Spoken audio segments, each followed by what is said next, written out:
dispatch radio in my truck still works, even though I left search and rescue 11 years ago. I keep it charged because one night it may say a name everyone else has forgotten. That is how I'll know the Hollowback has taken someone again. I tell my wife it's nostalgia. That's a lie. The truth is, I'm waiting for the next missing person to disappear from every memory except mine. My name is Walter Honce. For 31 years, I worked search and rescue in the high country, east of Lethe Crossing, where the timber companies pulled out in the 70s and left behind a wilderness nobody really owns. I found lost hunters. I found children under fallen logs. I recovered bodies from lakes so cold they never gave anything back warm. I was good at my job. That is why it took me so long to admit there were people in those mountains I was never meant to find. I want to tell you about the cases where I should have stopped, not the ones that ended in funerals. Funerals are clean in their way. A funeral means the world acknowledges that something was taken. The cases that broke me were the ones where something was taken and the world simply closed over the hole like water and the family went home. And after a few weeks they stopped crying, and after a few months they stopped looking. And after a year they could not always remember the missing person's face without help. I used to think that was just grief running its natural course. People heal. People move on. That's what we tell them, and we believe it because it lets us sleep. But there is a difference between grief that ends and grief that was never allowed to begin. And up in that country east of Lethe Crossing, I learned to tell the difference. I learned it the way you learn anything you wish you hadn't. Slowly and then all at once, with a name you cannot prove and a feeling you cannot file in any report. Let me start with the part that sounds ordinary, because all of this started ordinary. That's the thing nobody believes. They expect a story like this to begin with a scream. It began with paperwork. When I started, the protocol for a missing person report in the backcountry was simple.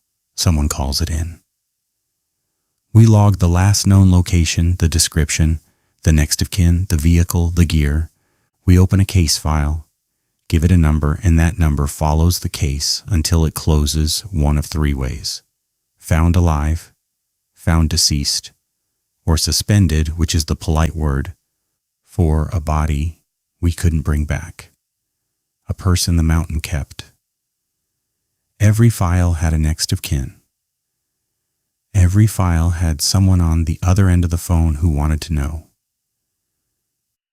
In my 4th year, I noticed a file didn't.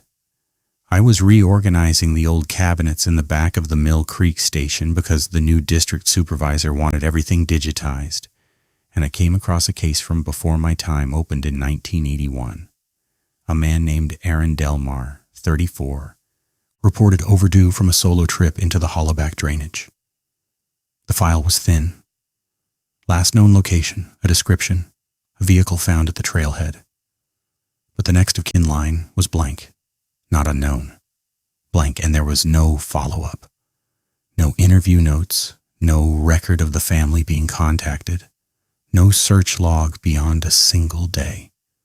The case had been marked suspended within 48 hours, which was almost unheard of, because in 1981, we'd have spent a week on a healthy 34-year-old man with a car still in the lot. I asked the old chief, a man named Pruitt, who was close to retirement then, about it. He looked at the file for a long moment. I remember he didn't take it from my hands. He just looked at it where I held it, the way you look at something you don't want your fingerprints on. He said, "The Hollowback ones, you log them and you let them go." I asked what that meant. He said it means there's nobody asking. And when there's nobody asking, Walt, you don't go making them ask. You'll see. You'll get one eventually. And when you do, you'll understand why we don't push. I thought he was telling me about jurisdiction or about families estranged from their missing, or about the ugly reality that some people walk into the woods because they want to disappear, and the kindest thing you can do is let them. I filed it under the cynicism of an old man tired of the job. I put the Delmar file back. I forgot about it for almost 6 years. I want to be honest about something. I am not a superstitious man. I was raised Lutheran, lapsed by 20, and the closest thing I have to a religion is the topographic map. I trust contour lines. I trust water flows downhill. For 30 years, that was enough. And the things I'm about to tell you, I fought against believing every single step of the way, because the alternative was admitting the map was wrong, that the country had a feature on it that no survey would ever record. My first Hollowback case was a woman named Carol Veek.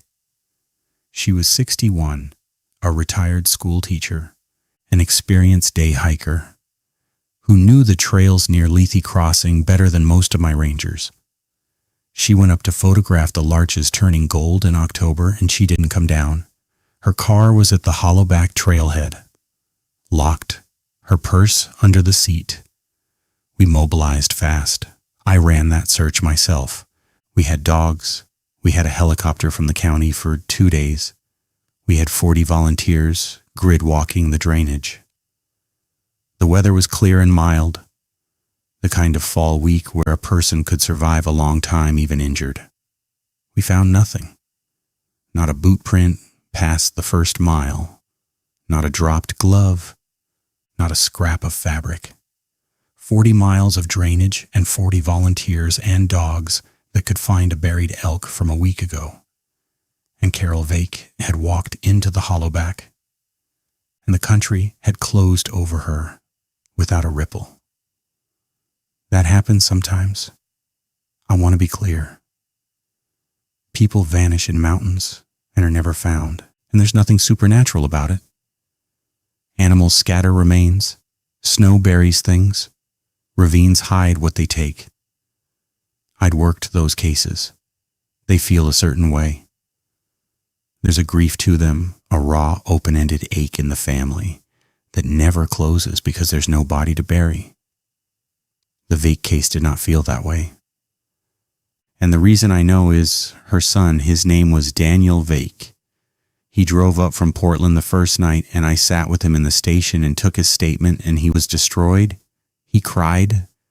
He showed me pictures of his mother on his phone, her in her garden, her holding his daughter. He told me she called him every Sunday. He told me he couldn't imagine the world without her in it. He stayed for the whole 9 days of active search, sleeping in his car, bringing coffee to my volunteers, his eyes red and his hands shaking. When we scaled the search back, he begged me not to. He was a man being torn apart in front of me, and I had seen that exact tearing 100 times, and there is nothing in the world that fakes it. 3 weeks later, I called Daniel Veek to update him on the suspended status, the way I always did, because the families deserve a human voice and not a form letter. And the man who answered the phone was not the man I had sat with. He was calm, pleasant even. I said I was sorry I didn't have better news, and that we'd resume in spring when the snow cleared. And he said, "Oh, that's all right. These things happen." I thought I'd misheard. I said, "I beg your pardon?" He said, "My mother loved those mountains. It's where she'd have wanted to be. We've made our peace with it." 3 weeks. This was a man who, 3 weeks earlier, had told me he could not imagine the world without his mother. And now he sounded like he was discussing a parking ticket. I'd worked with grief my whole career. Grief does not move that fast. Anger moves fast. Denial moves fast. But the soft acceptance in Daniel Veek's voice was the kind of peace that takes families years to reach, if they ever reach it at all. And he reached it in 21 days. I told myself people cope in different ways, I told myself maybe he was on something, a sedative, a numbness. I told myself 100 reasonable things, and every one of them was a door I closed so I wouldn't have to look through it. But I made a note. I'm a note maker. It's how I survived the job. In the margin of the Vake file, I wrote in pencil, "Family at peace. 3 weeks unusual." I didn't know I was starting a pattern. I didn't know that pencil note would become the most frightening document I have ever kept. Over the next several years, I started watching the Hollowback cases specifically. There weren't many. One every couple of years, sometimes a gap of 3 or 4. But they were always the same. In a way the other drainages never were. The person vanished completely, no trace, no remains, even when conditions should have left something, and the family every single time made their peace too fast. For a while, I told myself the Hollowback only took adults who went in alone. That lie helped me sleep. Then an 8-year-old girl vanished 20 yards from her parents in broad daylight, and every rule I thought I understood broke at once. If you've never sat with a family after someone vanishes, you might think peace is mercy. It isn't. Not that fast. Real grief leaves marks. It ruins sleep. It changes rooms. But the Hollowback families didn't heal. They emptied out. I started keeping my own file, off the books. A spiral notebook I kept in my truck. I wrote down the Hollowback names and the dates, and how long it took the families to go quiet. Vake, 3 weeks. A man named Thomas Reyes, his widow at peace in a month. A college kid named Brett Sandoval, his parents thanking me for my service and declining further search in 19 days. 19 days for a 20-year-old only child. His mother sent me a fruit basket. A fruit basket. For the man who failed to find her son, I told one person, my wife, Helen, we've been married 38 years, and she knows the difference between my tired and my afraid. And one night she found me out in the truck with the notebook and the dome light on, and she got in the passenger seat and waited. I showed her the names. I told her about the peace. And Helen, who is a more sensible person than I will ever be, read the whole notebook twice and was quiet for a long time, and then she said something I have never forgotten. She said, "Walt, it's not taking the people. Anybody can take a person. It's taking the missing them. That's the part that's not natural. People are supposed to be missed." That was the first time anyone said out loud the thing I'd been circling for years. The Hollowback didn't just take people. It took the grief. It took the missing them. And a person who is taken and not missed is a person who, as far as the living world is concerned, was never quite real at all. I should have stopped there. Pruitt's voice came back to me, all those years late. You log them and you let them go. There's nobody asking. I understood him now. He hadn't been lazy or cynical. He'd been a man who'd looked through the door once and spent the rest of his career making sure he never looked again. And he'd tried to give me that gift, the gift of not knowing, and I'd been too curious and too stubborn to take it. The case that ended me was Iris Caudell. She was 8 years old. Her family had moved to Lethe Crossing the year before, a young couple with a little girl and a baby on the way. The father, Mark Caudell, was a forestry contractor, the kind of work that brings people to a town like ours. They lived in a rented house on the edge of town, and Iris went to the small elementary school. And by all accounts, she was a bright, talkative, fearless kid, the kind who knew every dog in the neighborhood by name. On a Saturday in late September, the family went up to the Hollowback for a picnic. Just a day trip, the lower meadow, an easy walk. Iris was playing near the tree line while her parents set out lunch. Her mother, Renata, looked away to deal with the baby. When she looked back, Iris was gone. The call came in at 1:40 in the afternoon. I was at the station. I remember the exact moment because I felt the bottom drop out of my stomach when I heard the drainage name. Hollowback. A child. I had never had a child in the Hollowback. The other cases had all been adults, mostly older, all of them alone. A child with both parents 20 yards away in broad daylight on flat ground. I broke every speed limit getting up there. I had teams behind me within the hour, and I want you to know that I ran that search like a man possessed, because I was. I had decided somewhere on the drive up that this one would be different. This one I would beat, whatever the Hollowback was, whatever it did. It was not going to take an 8-year-old girl and leave her parents thanking me with a fruit basket in 3 weeks. Not while I was breathing. We searched for 11 days. It was the largest operation of my career. We had teams from 4 counties, the National Guard for a stretch, infrared from the air, divers in every pond and pool down the whole length of the drainage. I did not sleep more than 2 hours a night. I knew that country better than the lines on my own hands, and I walked it until my feet bled inside my boots. And the Hollowback gave us nothing. The same nothing it always gave. Not a footprint past the meadow, not a thread. An 8-year-old in a bright yellow raincoat and 40 square miles of mountain swallowed her without leaving so much as a bent blade of grass. But here's the thing about the Caudells. Here's the thing I held on to, like a drowning man holds a log. They did not make their peace. Mark Caudell did not go quiet. He camped at the trailhead for a month after we suspended the search. He hand-stapled flyers to every tree and post and storefront for 50 miles. He learned the drainage himself and went out alone, day after day calling his daughter's name until his voice gave out. He hired a private team with money he didn't have. He called me 3-4 times a week.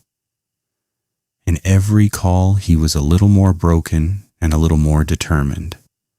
And not once, not one single time, did he tell me he had made his peace. I latched onto that. I thought, it didn't work this time. The thing in the Hollowback took Iris, but it couldn't take the missing her because her father wouldn't let go. I thought maybe a child's parent is too strong for it. Maybe love like that is something even the Hollowback can't digest. And I let myself believe for the first time in 20 years that the pattern could be broken. I was wrong about why, but I'll get to that. Renata Caudell was the one who changed. The mother. She had the baby that November, a little boy, and after that she began to fade out of the search. By Christmas she was asking Mark to stop, gently at first, and then not gently. She told him they had to live for the baby. She told him Iris was in God's hands now. She found her peace, the familiar terrible peace sometime that winter, and it drove a wedge between her and Mark that you could see across a room. He looked at her like she was a stranger. She looked at him like he was a man drowning who refused her outstretched hand. I went to their house that February. I told myself it was a courtesy call. The truth is I wanted to see them both, to understand why one parent had been taken by the peace and the other had not. Renata made coffee. The baby slept in a bassinet. And as I sat in their living room, I noticed something I have never been able to stop thinking about. There were no pictures of Iris. Now, a grieving family, sometimes they put pictures everywhere, a shrine, and sometimes they take them all down because it hurts too much to look. So at first I didn't read anything into it. But then Renata started talking about the baby and about their plans to maybe move back to the coast, and she said it'll be good for him to grow up near the ocean, won't it, since he's our first. our first. I looked at Mark. Mark had gone white. He set down his coffee very carefully and he said, "Renata, Iris." And his wife looked at him with the kindest, most patient confusion I have ever seen on a human face. And she said, "Who's Iris, honey?" The room went so quiet I could hear the baby breathing. Mark Caudell stood up. He went to a drawer in the kitchen and he came back with a single photograph, the only one left in the house, a school picture of a gap-toothed little girl in a yellow shirt. And he held it in front of his wife's face, with his hands shaking so hard the picture trembled. And he said, "This is Iris. This is our daughter. You carried her. You named her. Look at her." And Renata looked. She looked for a long time, and then she smiled, the gentle, apologetic smile of someone trying to be polite about a stranger's mistake. And she said, "She's a pretty little girl. But Mark, we don't have a daughter." I have replayed that moment 10,000 times. I have woken up in the dark with Renata Caudell's pleasant, patient face hanging over me, because in that instant, I understood what the Hollowback actually did. And it was so much worse than I had let myself imagine. It did not take grief from the families as some kind of mercy. It did not soften the loss. It ate the person backward out of the world, starting with the people closest to them, dissolving them from memory, the way water dissolves a footprint, until the missing person had not died. Because to die you must first have lived. And lived means someone remembers you living. It unmade them, and it started with the ones who loved them most, because that's where a person is most real. That's where they take up the most room. And it had started with Renata because Renata had let it. Because she had wanted, on some level, no one could blame her for, to stop hurting. The peace wasn't forced. It was offered. And every family before the Caudells had accepted it, because who wouldn't? Because the alternative is to carry an open wound for the rest of your life. And the Hollowback came to them in the lowest hour and whispered, "You can put this down. You can be free of it. Just let me have the part of them that hurts." And they said yes, not knowing that the part of a person that hurts to lose is the same part that makes them real. Mark Caudell hadn't said yes. That's why Iris was still in his memory, sharp and whole and screaming. He was the only thing in the world still holding her down to reality with both hands, and the Hollowback was patient. It had taken his wife. It would take everyone else, one by one, the grandparents, the neighbors, the kids at her school, the teacher who'd written her name in a roll book. And when the last person who remembered Iris Caudell finally laid that weight down, she would be gone in a way that goes deeper than death. She would never have existed. I did not tell Mark any of this. How could I? What would I have said? I drove home that night, and I sat in my truck in my own driveway for 2 hours, and Helen came out and got in beside me again, and I told her what Renata had said. "Who's Iris, honey?"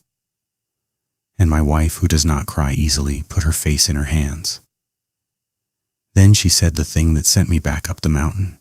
She said, "Walt, if it works by people letting go, then somebody has to refuse to let go. Somebody has to keep her real until you find a way to bring her back." I want to tell you I had a plan. I didn't. I had 30 years of knowing that country, and a notebook full of names, and a man named Mark Caudell, who was the last living anchor of a little girl the world was busy forgetting. I had the certainty that the Hollowback was real, finally, after 20 years of closing doors.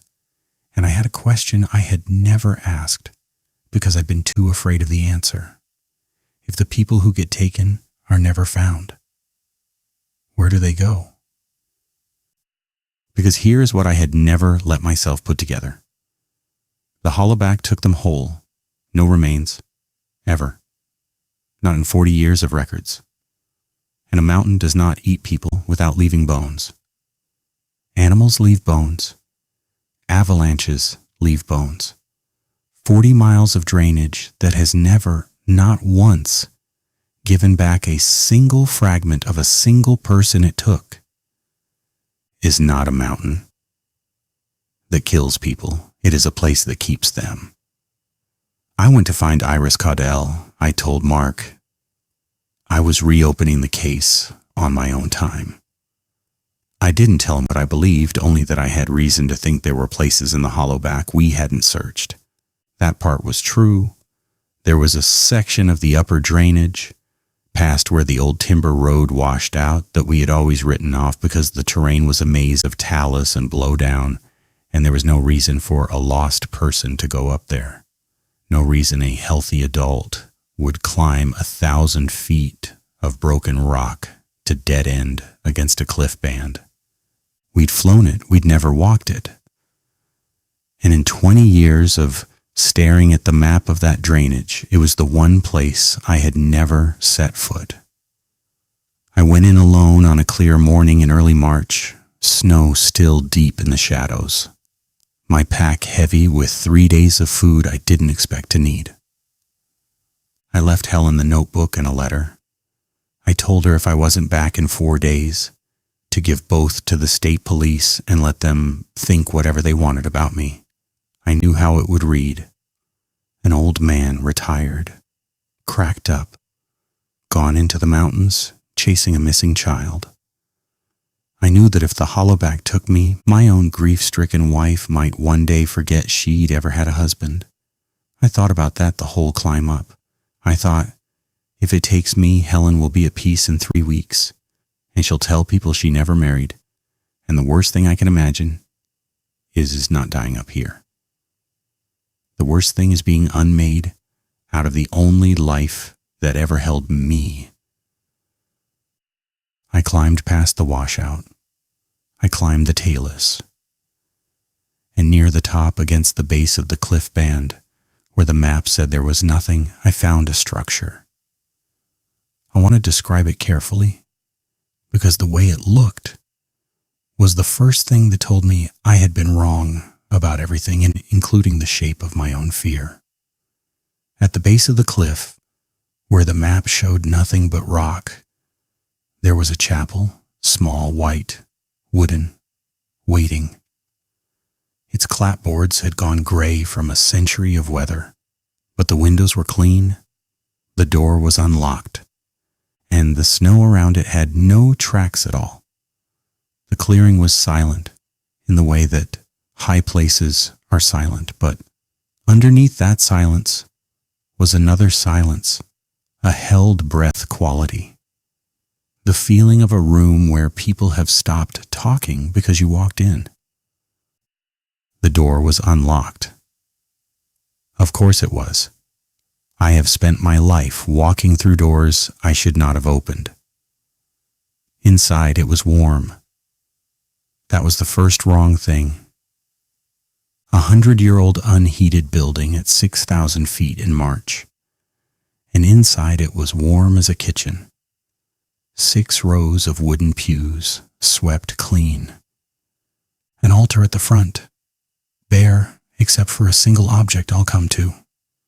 And on the walls where you'd expect stained glass or stations of the cross, there were photographs, hundreds of them, tacked and framed and pinned in careful rows, covering every inch of wall from floor to ceiling. They were the missing. I recognized some of them. Carol Vake, smiling in her garden. The same photo her son had shown me on his phone. Thomas Reyes. Brett Sandoval, the college kid. Aaron Delmar. The very first file, 1981. A young man in a flannel shirt who had been waiting on this wall for over 40 years. And dozens, scores, hundreds more, going back further than any record I'd ever seen. Faces and clothing from the 40s and the 20s and earlier. Daguerreotypes gone brown. Faces that had been forgotten so long ago that no living person carried even the shape of their absence. The Hollowback had been collecting for a very, very long time. They were not dead. I need you to understand that I knew this the way you know you're being watched. The photographs were not memorials. They were the people. Each one held the way a pressed flower holds a flower. The living thing flattened and stilled and kept. Every essence of a person folded down into an image and pinned to the wall of a chapel that exists in a place that isn't on any map. They were aware. I could feel them being aware. Hundreds of held breaths, hundreds of stilled lives, watching me from the walls, and not one of them able to make a sound, because the world below had forgotten them. And a forgotten person has no voice left to call with. And on the altar at the front of the chapel was a single framed photograph, set upright, facing the door, facing me. A school picture. A gap-toothed little girl in a yellow shirt. Iris Caudell. She wasn't on the wall yet. She was on the altar, separate, set apart. And I understood why. She wasn't finished. Her father still held her. As long as Mark Caudell woke every morning into the unbearable certainty that he had a daughter, Iris could not be pinned to the wall with the others. She was caught between the world that was forgetting her and the wall that wanted her. The altar was the waiting place. And the warmth of the room, I realized, was her. The warmth was the last of her, still living, still here, the way a stone holds the heat of a body that just stood up and left. I crossed the chapel and I picked up her photograph. The instant I touched it, I heard her, not with my ears, the way you hear a thought that isn't yours. A child's voice, frightened and small and so relieved it broke my heart in half. She said, "Are you my dad's friend?" She said, "I've been so good and quiet." They told me if I'm good and quiet, I get to go on the wall with everybody. But I don't want to. I want to go home. I want my dad. I have carried bodies down that mountain. I have told mothers their sons were dead. I have done the hardest things a man can do and kept my voice level. I could not keep my voice level then. I held that photograph against my chest like it was the child herself, and I said out loud in an empty chapel 6,000 feet up a mountain that was listening, "I'm going to take you home." And the chapel answered me. It did not have a voice the way Iris had a voice. It spoke in the warmth and the silence and the hundreds of pinned faces. And what it said arrived in me, fully formed, without words, the way the meaning of a place arrives. It said, "She is mine. She was given. Her mother set her down. You cannot take what was set down." I said, "Her father didn't set her down." And the chapel was quiet for a moment, and I felt it. I swear to you, I felt it consider me, weigh me, the way I had spent 30 years weighing the country, reading it, deciding where a lost person would go. It had been reading people for longer than I'd been alive, and it understood before I did what I was offering without knowing I was offering it. It said, "A thing this real cannot simply leave. It is held by weight. To lift her, weight must take her place. Her father holds her with grief. Grief can be moved, carried, traded. You know this. You have watched it move from family to family for 20 years and called it peace. And I understood what it was telling me. The reason every family found peace was not that the Hollowback erased their grief into nothing. It was that the grief had to go somewhere. It was conserved, like water, like heat. When Renata Caudell set down the weight of her daughter, that weight didn't vanish. It moved. It had landed, I realized, with a horror that hollowed me out on Mark. That was why he couldn't let go. He wasn't just grieving his daughter. He was carrying his wife's grief too, and the grandparents, and everyone the Hollowback had quietly relieved, all of it piling onto the last man standing, crushing him, anchoring Iris in place by sheer unbearable weight until even he broke and the wall claimed her at last. The chapel was offering me a trade. I could take Iris Caudell home. I could lift her off that altar and carry her down the mountain. And the world would remember her again. Her mother would gasp awake one morning with her daughter's name in her mouth. Mark Caudell would be set free. But the weight had to go somewhere. The grief of every person on those walls, the accumulated missing of 100 years of forgotten people, all the sorrow the Hollowback had been collecting and storing and feeding on. Someone had to carry it out. Someone had to take it into themselves and hold it and never, ever set it down. Because the moment they set it down, the chapel would take them too, and the whole machine would begin again. I thought about Helen. I thought about 38 years, and the way she gets into the passenger seat of my truck without a word. When she sees I'm afraid, I thought about the boy whose shoulder I held in that old photograph, the one who signs his cards. Thank you for not stopping. I thought about all the people I'd carried down, and I understood that I had been training my whole life for exactly one thing, and it was not finding the lost. It was carrying weight that other people could not. I said yes. I want to be careful here because this is the part that no one will believe, and it's the part that matters most. I did not feel brave.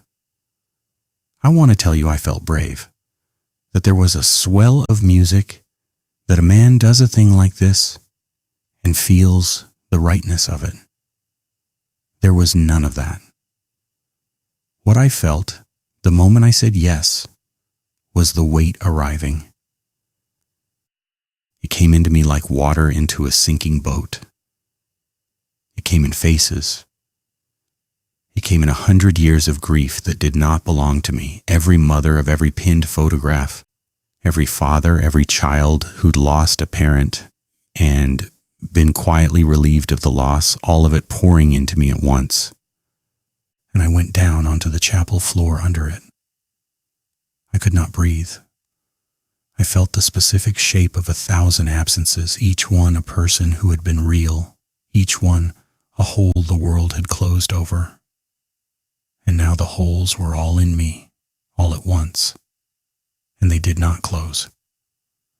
I held Erin Delmar's sister's grief from 1981. Grief she herself had set down and forgotten 40 years ago, fresh as the day it was taken from her. I held Carol Vake's son's 3 weeks too fast peace, restored now to the raw wound it should have been. I held all of it, and I felt Iris Caudell lift off the altar. The photograph in my hands grew warm, then hot, and then it was not a photograph. It was a feeling of a child holding my hand. I could not see her, but I could feel small fingers in mine, and I heard her say, "One more time, are we going home now?" And I said, "Yes, we're going home." I do not remember the climb down. I have tried. There is a gap in me where those hours should be, and I think the weight took them as a kind of toll, or I think a man cannot carry what I was carrying and also keep his bearings, and the country I knew better than my own hands carried me instead, the way it had carried me up to that chapel I'd never found in 20 years of searching, because it had not wanted to be found until it wanted me. I came back to myself at the trailhead, in the dark, in the snow, with my truck where I'd left it and the photograph of Iris Caudell zipped inside my coat against my chest. The feeling of small fingers was gone. But when I opened my coat and looked at the picture under the dome light, the little girl in the yellow shirt was looking back at me, and I knew, the way I had known everything else that day, that she was no longer in the chapel. She was in the photograph the ordinary way now, the way your daughter is in a photograph. A picture of a real child who exists. I drove to the Caudell house at 4 a.m. The lights were on. I have wondered since whether they came on at the same moment Iris lifted off the altar. Whether some part of Renata woke in the dark with her heart pounding and a name she couldn't place. I knocked. Mark answered. And behind him, in the hallway, in her nightgown with the baby on her hip, stood Renata Caudell. And her face was streaked with tears. And she said, before I could say anything, she said, "Walt, I had the most terrible dream. I dreamed I forgot her. I dreamed I forgot my own daughter. Tell me you found her. Tell me you're bringing Iris home."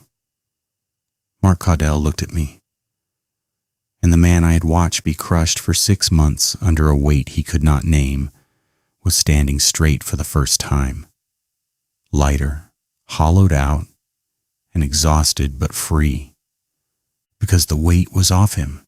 Now it was in me. He didn't know that. He just knew suddenly that he could grieve his daughter like one man instead of like 100. And even grief that size is a mercy compared to what he'd been carrying. I gave them the photograph. I told them I had found it in the mountains. I let them believe whatever made it bearable. Renata held it and sobbed and said her name over and over. Iris, Iris, my Iris. And it was the most beautiful sound I have ever heard. A mother grieving her child. Raw and real and whole. The grief she had been robbed of, given back. To grieve someone is to insist that they were real. That night the Caudells got their daughter back. Not alive. I could not do that. No one can do that. But real, permanently, unforgettably real. A girl who had lived and been loved and been lost instead of a stranger in a drawer. They never searched again. They didn't need to. You stop searching when you finally know in your bones that the person is gone, and you carry them the right way, in memory, in grief, in the photographs on the wall of a house at the bottom of the mountain, instead of a chapel at the top. The Caudells moved to the coast that summer. Renata sends me a card every year. She signs it with all our love, and underneath, in smaller letters, Iris too. She doesn't know why she writes that. I do. That was 11 years ago. I told you at the start that I keep the dispatch radio charged, and I'm waiting for a name. Here's what I am really waiting for. And here is why I'm telling you all of this now. An old man confessing into the dark. The weight does not leave. I carry it every day. 100 years of other people's grief, and now 11 more years of it because the Hollowback did not stop. Of course it didn't. It's still up there. It still takes people from that drainage, and the families still find their terrible peace in 3 weeks. And I feel each one arrive in me when it does. I feel a new weight land, the grief of some family I have never met, lifted off them as a mercy and dropped onto me because I am the place it goes now. I made myself the place it goes. That was the trade. I carry the missing so that the missing stay real to someone, even if that someone is only me, a stranger who never knew them, holding the weight of their absence so that it does not get to erase them completely. I know all their names now, the new ones. I write them in the notebook.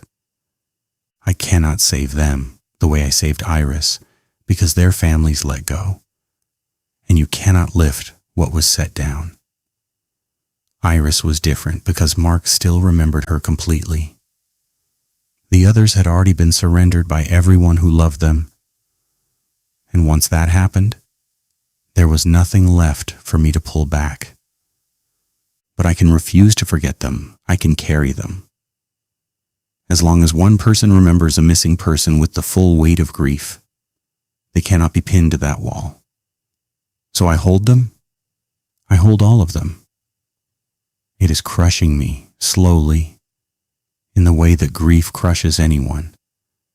Except I have 100 years of it and more, arriving all the time, and there is not enough of me to hold it forever. That is what I'm waiting for, on the radio. I am waiting for the day I cannot carry it anymore. Because I know what happens then. I have known since I stood in that chapel.